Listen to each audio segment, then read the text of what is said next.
This is how to get desktop notifications on Windows 10 for Python. I don't know if this works on Linux or anything, but it's simple as fuck. You import Plyer or Plyer. The pip command would be pip install Plyer, or if you're just using pycharm like I am, you just Control Alt S. Here's your packages down in project, Python interpreter. These are all the projects. Pip is here, but if you didn't have pip, or not pip, we're doing Plyer. You didn't have Plyer, but this goes for pip as well. You just type in Plyer and it's there. This is a list of all the stuff you can download easy instead of having to type in your command line or anything. Now you have that, you need to import it, which is up here. You just import as notification. So to actually have it, it's notification dot notify.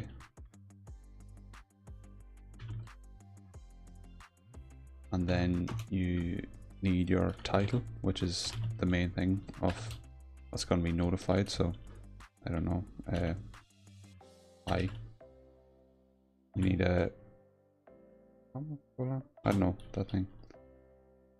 Very sleepy, sorry. You do message, this will be like, hi, my name is Bob. My name's not actually Bob, it's just, you know, app underscore icon. For your actual icon, this is the display. So if you had a company, you did the logo. There's a software, you did the logo, etc. This has to be icon file, which is dot icon.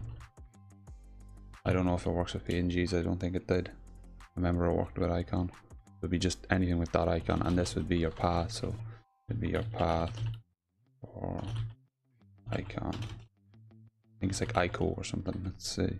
You'll see it. And timeout, which would be the duration, which is if you have, say you want it for 10 seconds, it does it for 10 seconds. Now that's it. You just run it, and there, hi, my name is Bob, and here would be where your icon is. And after 10 seconds, it's gone. That was really long. So yeah, that's it. Simple, just important and using it.